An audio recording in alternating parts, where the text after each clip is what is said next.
What's up, Elite Army? This is your kinda well, kinda toxic host, Sarah Rittendale, bringing you another episode of Well-ish.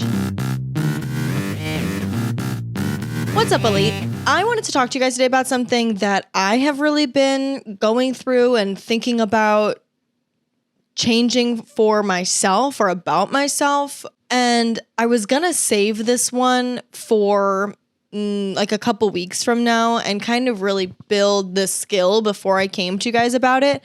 But honestly, it is just so forefront of mind that it's hard to not talk to my friends about it, especially because I think I'm probably not alone in this. And it would be helpful to hear my point of view at the beginning of this journey in particular. I have always been someone who talks too much, over-explains, rambles, as you guys probably know from the long episodes that I provide for you.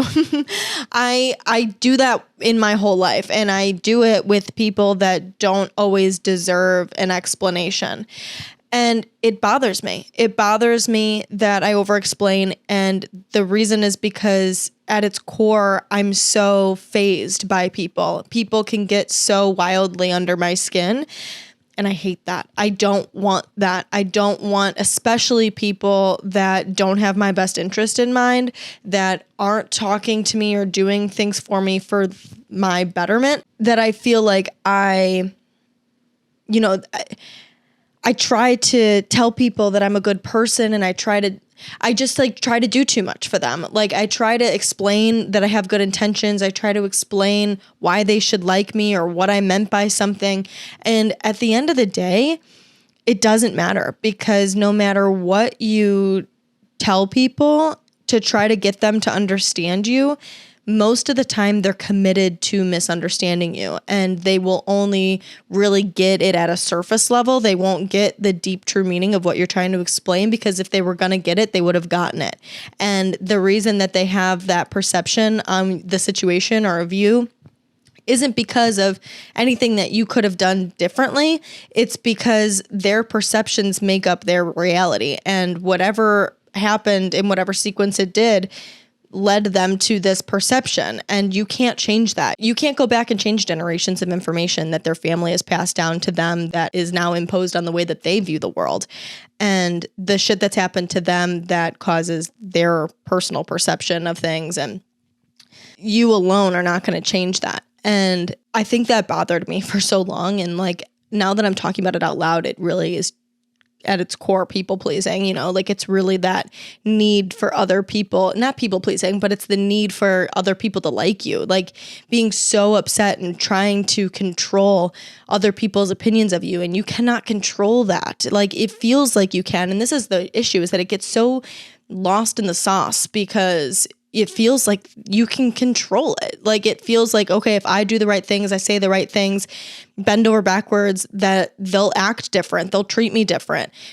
From a family member to a friend to just some stranger at the PTA meeting to a relationship, that if you do things and act a certain way that fits their mold, that fits what they need, then they will like you. But the truth is it's not going to work, and you're just going to lose yourself in the process. But my overall point today is just talking to you guys about how to be a little less fazed by that, how to be a little bit more unbothered by those things, because I'm sick of showing it, like I'm sick of people seeing, even those closest to me, seeing how irritated I get. And it's not coming from a place of like privacy and trying to hide how I really feel or trying to hide things that are going on in my life, because that's almost kind of the vibe that I feel when I say that out loud, is that I just feel like how I did when I used to hide like shit that my ex-boyfriend did from, like, maybe if I didn't talk about it or I didn't tell people about it and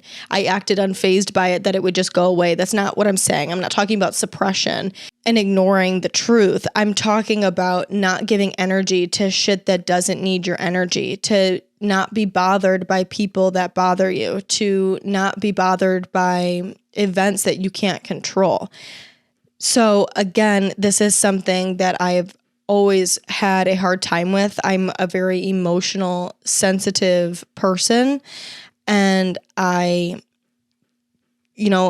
things get really under my skin pretty fucking easily. I get worked up pretty fucking easily, and I'm working on that because I don't like that. I want to be in control of my emotions. I want to be in control of how I feel. I want to be in control of my life and how I'm, how I feel I am perceived by other people. Not necessarily the way I am perceived, but that I am feeling like I behaved as my best self in these difficult situations. So I've got 3 things that I've really been focusing on to make this happen for myself, and I want to share them with you. Before I get into my 3 things, I want to validate you. You know I love to do that because I love to be validated. So this is me validating you. You are bothered by things because they are bothersome. And that is the truth. Do not act like you shouldn't be bothered. Like there's a way that you should be feeling and that these people shouldn't be getting under your skin.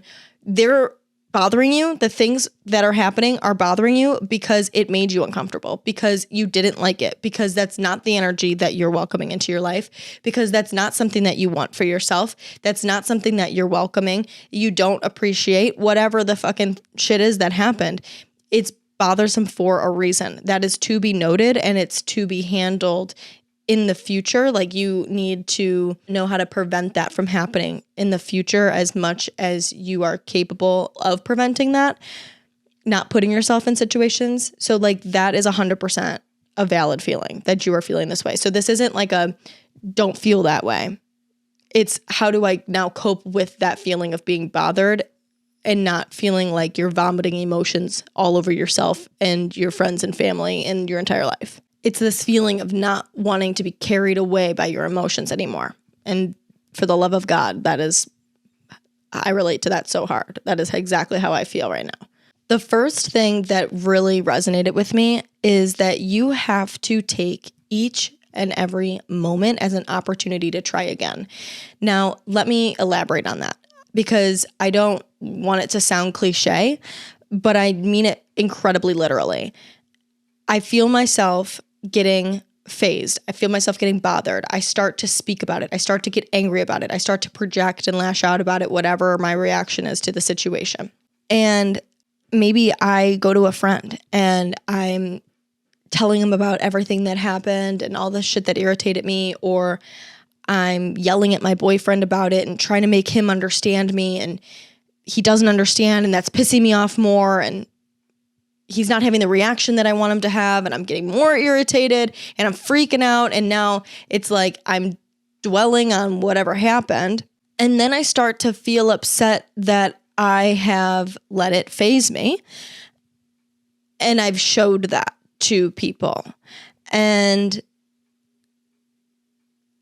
that's okay because it still bothers you and you're still practicing. You're still practicing how to not be bothered. So even though you already reacted that way, the next moment is still an opportunity to change it. It's still an opportunity to be unfazed. It's an opportunity for you to use the tools that you've learned to rein in your emotions, get control over yourself and how you feel, and have a new outlook on what is happening, whatever it is that you need to do in order to make yourself feel better and gain some clarity over the situation, and then behaving accordingly. And just because you freaked out 2 minutes ago doesn't mean that you have to continue to freak out for the rest of the night or the rest of the day or the rest of the week, because that's what I do is I think like, oh, okay, well, I already fucking acted like this, so here I am, like, whatever. Now I have to be in a bad mood the rest of the night. Now I have to act angry the rest of the night. I have to put on this show the rest of the night. I'll do that with my boyfriend, which is like so embarrassing to admit out loud, but that's the truth. Like that I think, okay, well, I can't let you think that I'm not angry about it anymore, or I'm not upset about it anymore because my attitude has changed. But really at the end of the day, it's not his problem that I'm upset. You know, no matter how much he loves me, it's not going to fix my problem that he's upset that I'm upset. It's just going to make us both upset, and I'm still going to feel badly. And you have to do what works. I don't want to feel badly. At the end of the day, I don't want to feel bad. I like it better when we're laughing and getting along and having a good time. and they didn't understand you in that moment, you know what? Okay, easier said than done, but I'm going to choose to try to move on and use this new moment as an opportunity to try again, to be a little bit more unfazed. Not going to be foolproof, not going to work every time, but reminding yourself of that over and over when you do start to get phased helps rein it in.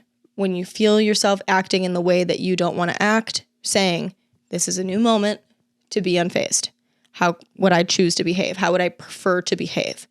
And then you start to behave that way. And then you start to get phased again a couple minutes later and get irritated and start feeling that bubbling up inside of you. And then you say, nope, new opportunity. This is a new opportunity. I'm not going to let it faze me, and keep going. Again, using the tools that you need in order to feel through your emotions and work through whatever it is that's upsetting you, asking yourself the meaning, why it's upsetting you so much, asking what you need to make yourself feel better. You know, I'm not talking about all those tools in this episode because those are all real things that you have to do, but I want to mention them because I am not talking about suppression. I'm just saying you have to do what you have to do to make yourself feel better, and try again in the next moment to act in the way that you would choose to act.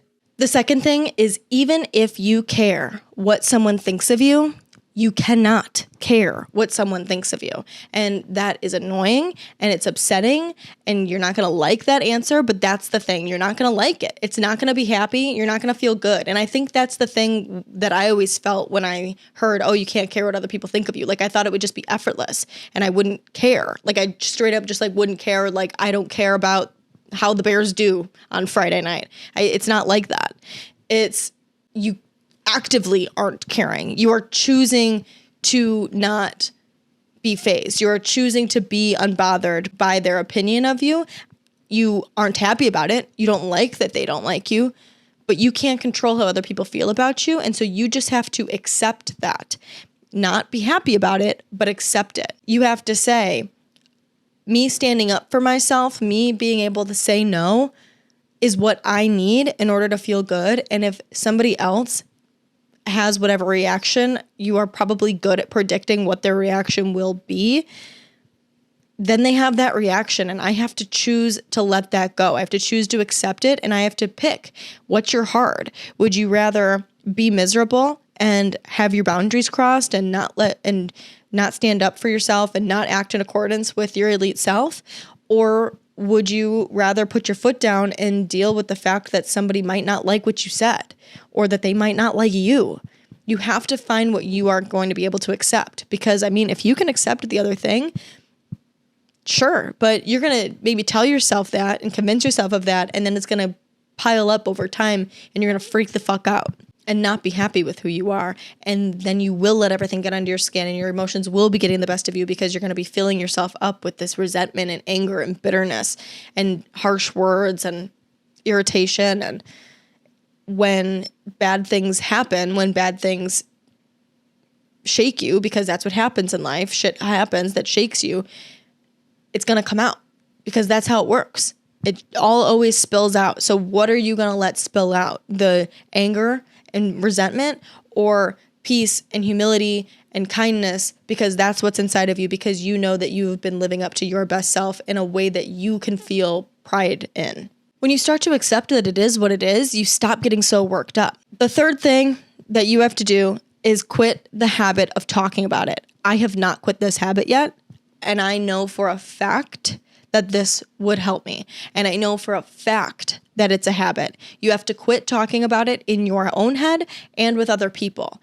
And I think I'm talking about it with other people because, you know, I should be able to vent. I need to have somebody to talk to. I got to let it out. I got to tell somebody. And you know what? Tell somebody. Have somebody that you go to. But I have 3 somebodies that I go to.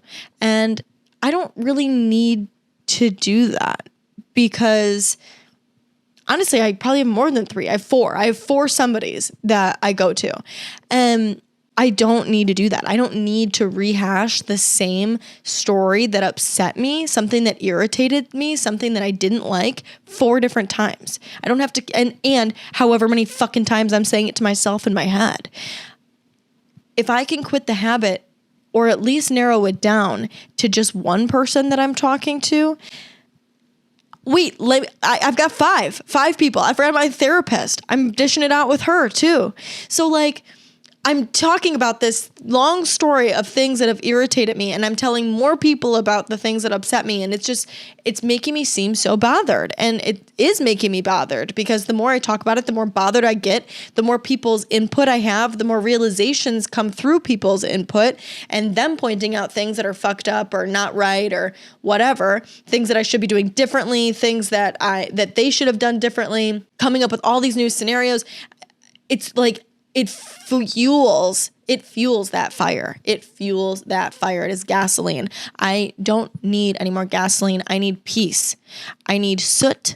I need whatever you use to put fires out. That's why I said soot. I don't know what you use to put fires out, but that's what I need. Because I need to not feel like I could explode. Because something that aligns with my best self is feeling at peace and feeling at ease and feeling in control and feeling confident and feeling like I am the master of my emotions. I don't want to continue to let my emotions run my mind and run my mouth. That is not who I picture the best version of me as. And the more you talk about it, the more you're keeping it alive. There's some fact that is like, anger only lasts 90 seconds, but the reason we stay angry longer is because we keep replaying it in our head. I 300,000% believe that to be true. Because if you think about something that irritated you, and why would it just be anger? Why would it not be any emotion? We replay shit in our head. We remember shit. It comes up, something triggers it, something reminds us of it, and we're irritated about it all over again as if it just happened. Or potentially even worse, because again, we've thought of other things to correlate with that thing that's upsetting us. I feel a little, I don't know, uneasy at the end of this episode because I feel like I could just hear people not agreeing with this advice. But if people don't agree, that's fine, because the truth is I feel this way because this is how I perceive the best version of myself. And if you don't perceive being calm, cool, and collected and unfazed and unbothered as the best version of yourself, then this advice isn't for you and you can carry on without it. But that is how I feel. I'm sick of feeling carried away by my emotions. I'm sick of feeling like other people and other things in my life control how I feel and perceive and live and how I go about my night. Like, for real, I had like the most anxiety-induced week this entire fucking week, to the point that like I couldn't even sit in a room alone. Like, I was losing my mind. I had to watch hordes of reality TV. Like, I watched several seasons of Beverly Hills Housewives just so I could focus on other people's brain problems and drama and not worry about what was happening in my life. And when it got to the point that I was consuming too much and couldn't even do that without completely being anxious, I had to like call friends, call my mom, not even talk to them about what was happening, but just needed somebody to talk to about anything in general. And then somehow would always end up talking about what was irritating me. And again, that was what I was kind of talking about earlier. That is what I was talking about earlier, is rehashing it all over again and feeling the anxiety and feeling the stress and getting the input of other people. And the feeling I kept coming back to, or the thought I kept coming back to, was, fucking Christ, I just want to be unfazed. I just want to be unbothered. I just want to be bothered enough about what's happening and then move forward and not spend my whole life dwelling on shit that I cannot control. I don't want that. I want to feel in control. I want to feel calm, cool, collected. I want to feel like I'm living my life for me and not just victim to everything that happens to me and my emotion surrounding what happened. I am who controls me, not my emotions, not the shit in life that is always going to happen, me. And that is what I'm trying to attain. So this was a short episode, but I don't have much to say on this because I haven't made much progress, but I wanted to talk to you guys about it because it's the only thing I can think about. And I don't know why it was such a revelation for me to really focus on being unbothered, but it's one of my big focuses now. So you guys will probably be hearing about it more. Hopefully I gain a little bit more insight and we can talk more about how to be unbothered. But again, I wanted to just touch on it because I am at the early stages. And sometimes it's nice to hear from somebody that's also in the early stages that you hear advice from, because the people that I typically go to for advice always seem to have it perfect, always seem to have it all together. And obviously that is what you guys come to Wellish for. It's Wellish. It's not perfect. It's not 100% great all the time. And so I just wanted to communicate that to you guys and be transparent and let you know that this is, what I'm experiencing and what I'm working on. And I have you guys to work on it with me, which makes me feel less alone, and hopefully you feel less alone too. This felt like a little bit of a diary entry. Hopefully you got something out of it from my insights that I've had lately about it. You guys are awesome. I appreciate you guys so much. I want to say too, I am so appreciative of you guys. Lately, I've had a lot of interaction, especially with Spotify having their list come out of top podcasts. And I've had several of you contact me to tell me that I was, or reposting it, whatever, that I was on your Spotify top 5. That means so much to me. And that is just, honest to God, the coolest fucking thing in the whole world. So thank you. Thank you. I love you. You're awesome. Thank you for letting me talk to you. Thank you for relating to me. Thank you for letting me be myself. Thank you for letting me come and talk to you about a topic that isn't coming from a place of perfection and mastery, but from a beginning of the journey standpoint, so we can work on improving ourselves and becoming our elite selves together. If anything in this episode resonated with you, please share it with a friend. If it resonated with you, it's more than likely that it'll resonate with somebody else. Also, do not leave without subscribing and leaving a review and a rating for the show. It helps the show out so much. All 4 of those things, rates, reviews, subscriptions, and sharing with people, really, really helps the show out and gets the word out about the show so that I can continue to make content like this for you guys. And it helps me know what you guys like to hear. If you have any questions or stories that you'd like to share, I'm going to do a Q&A here soon. I actually was going to do it today, but I just, again, like I said, you guys, I couldn't get this off my brain, so I did this instead. But very soon, I'm going to do a Q&A. I've had a lot of questions piling up from you guys that I think it's about time that we do another one. So if you have any questions or stories that you'd like featured on the show, submit them in the submission box that you find on Wellish's Instagram at Wellish Podcast. It's in the highlight there. You can also follow me on Instagram and on TikTok at Sarah Rittendale. On Instagram, there is a dot between my first and last name. We are going to have a great, unbothered, elite self, perfect, kick-ass fucking week. Do not forget, you are elite as fuck. I will talk to you guys next Monday. Bye.